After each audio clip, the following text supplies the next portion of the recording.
So the next topic is dispersion of light. So a sunlight or white light is a mixture of 7 color.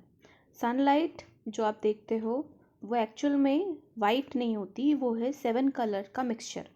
The splitting up of sunlight or white light into 7 colors, it's called dispersion of light. जब एक white light या sunlight जब 7 colour में split हो जाती है, बढ़ जाती है, उसे बोलते हैं dispersion of light. When a beam of sunlight is passed through a glass prism, it splits up. यानी कि जब भी सनलाइट या वाइट लाइट को एक प्रिज्म से निकाला जाता है तो वो 7 कलर्स में स्प्लिट हो जाती है. ठीक है. सो इसी को क्या बोला जाता है? Dispersion of light. और वो कलर कौन कौन से होंगे? Violet, indigo, blue, green, yellow, orange. Okay, जिसको बोलते हैं विबग्योर. ठीक है.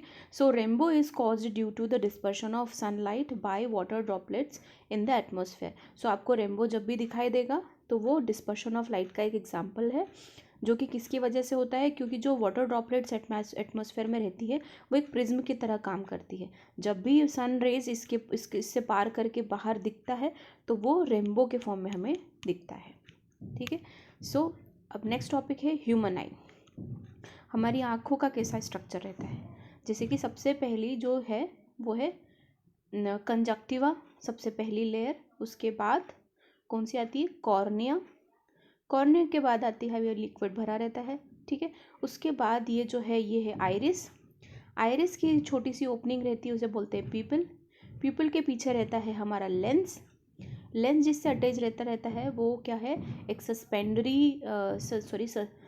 सस्पेंसरी लिगामेंट रहता है. इसमें सिलरी मसल्स लगी हुई होती हैं. ठीक है. यहाँ से जो लेंस है वो, ये लेंस कौन सा होता है? कॉन्वेक्स लेंस होता है, जो कि इमेजेस को कहाँ पे स्ट्राइक करता है? रेटिना पे. रेटिना पे इमेजेस का फॉर्मेशन होता है. और यहाँ पे ऑप्टिक नर्व्स होती हैं जो कि हमारी आँखों से इमेजेस को जो ब्रेन तक पहुँचाती है, मतलब सिग्नल्स को पहुँचाती है, जिससे ब्रेन क्या करता है? इमेजेस को इमेजिन करवाता है, दिखाता है. ठीक है. So the human eye. The human eye is the sense organ which helps us to see objects around us. यानी कि हमारा एक सेंस ऑर्गन है ह्यूमन आई, जिससे कि हम किसी भी ऑब्जेक्ट को क्या कर सकते हैं? देख सकते हैं. The eye ball is almost spherical in shape. जो आई बॉल होती है वो कैसी होती है? स्फेरिकल शेप की होती है. Light enters the I through a transparent membrane called cornea. जो लाइट है वो ट्रांसपेरेंट मेम्ब्रेन यानी कि कॉर्निया के थ्रू क्या करती है? एंटर करती है. ठीक है. किसके थ्रू? एक ट्रांसपेरेंट मेम्ब्रेन जिसे कि कॉर्निया कहा जाता है. ठीक है. तो ये हो गई cornea. Now second one is behind the cornea. Cornea के पीछे इज अ मस्कुलर स्ट्रक्चर. एक मस्कुलर स्ट्रक्चर होता है जिसे बोलते हैं आइरिस. तो ये है आइरिस. ठीक है. ब्लू कलर का जो आपको दिख रहा है वो क्या है? Iris. Now which has an opening, जिसकी एक ओपनिंग होती है जिसे बोलते हैं प्यूपिल. ठीक है. So the pupil controls the amount of light entering the eye. कितने अमाउंट की लाइट जानी है, नहीं जानी है, ये कौन कंट्रोल करता है? प्यूपिल कंट्रोल करता है. बिहाइंड द प्यूपिल यानी प्यूपिल के भी पीछे एक आई लेंस होता है. ठीक है. एक आई लेंस होता है, और वो कौन सा लेंस होता है? Convex lens, which focuses the image of the object on retina. जो लेंस का काम क्या है कि जो भी इमेज है उसका एक फोकस बनाना किस पे? रेटिना पे. ठीक है. So the ciliary muscle helps the eye lens and focus the image of the object on the retina. Ciliary muscle का काम क्या रहता है कि जो इमेजेस हैं उसको, उसका फोकस किस पे करवाना? रेटिना पे. ठीक है. The retina has 2 type of lens cells. जो रेटिना है उसके 2 टाइप के सेल्स होती हैं, जिसे रॉड्स और कोन्स कहा जाता है. And the rods are sensitive to bright light. जो रॉड्स होती हैं वो ब्राइट लाइट के लिए सेंसिटिव होती हैं और कलर्स के लिए सेंसिटिव होती हैं. वही कौन सा? Sensitive to dim light. Cones किसके लिए सेंसिटिव होती है? डिम लाइट के लिए. The optic nerves carry the sensation to the brain. जो ब्रेन को सिग्नल पहुंचाने का काम करती है वो है ऑप्टिक नर्व्स. आई होप आपको ये ह्यूमन आई का स्ट्रक्चर समझ में आया हो. Now defect of vision. क्या क्या डिफेक्ट्स होते हैं विजन में? ऐसे तो बहुत सारे होते हैं, पर आपके जो सिलेबस है उसमें मायोपिया और हाइपरमेट्रोपिया दिया हुआ है. The normal human eye can see nearby as well as distance object. यानी कि हमारी जो आँखें हैं वो पास की चीज़ें भी देख सकती हैं और दूर की चीज़ें भी देख सकती हैं. The minimum distance eight which objects can see clearly. यानी कि एक मिनिमम डिस्टेंस जिस पे ऑब्जेक्ट हमें क्लियरली दिखाई देता है वो है 25 सेंटीमीटर. ठीक है। Some persons can see nearby objects clearly, मतलब कि कुछ जो पर्सन होते हैं वो पास की चीज़ों को अच्छे देख पाते हैं पर दूर की चीज़ों को नहीं देख पाते। ठीक है। और कुछ ऐसे होते हैं जो दूर की चीज़ों को अच्छे से देख पाते हैं पर पास की चीज़ों को अच्छे नहीं देख पाते। So this defects can be corrected by using suitable corrective lenses, यानी कि हम एक करेक्टिव लेंसेज का यूज़ करके वहाँ पे इमेजेस को सही से फॉर्म करवा के पास की चीज़ों को भी अच्छे से देख सकते हैं, दूर की चीज़ों को भी अच्छे से देख सकते हैं। Sometimes in old age people cannot see clearly because the eye lens becomes cloudy, यानी कि कभी मतलब होता है ऐसा है कि जब जो बूढ़े लोग रहते हैं उनको पास की चीज़ें अच्छे से नहीं दिखाई देती या कोई भी ऑब्जेक्ट ठीक से दिखाई नहीं देता क्योंकि लेंस जो है वो क्लाउडी हो जाता है। This defects is called cataract, इसको क्या बोलते हैं? कैटरेक्ट बोलते हैं। It can be corrected by removing the eye lens, इसको कैसे करेक्ट किया जा सकता है?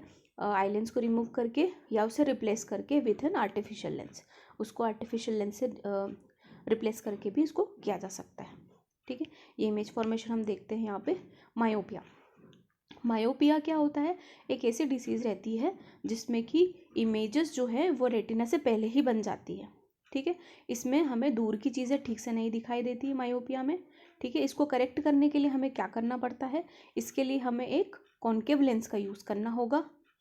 कॉन्केव लेंस क्या होता है? जिसकी जो एजेस होती हैं वो थिक होती हैं और मिडल सेक्शन इसका थिन रहता है। ठीक है। उसे क्या कहते हैं? Concave lens.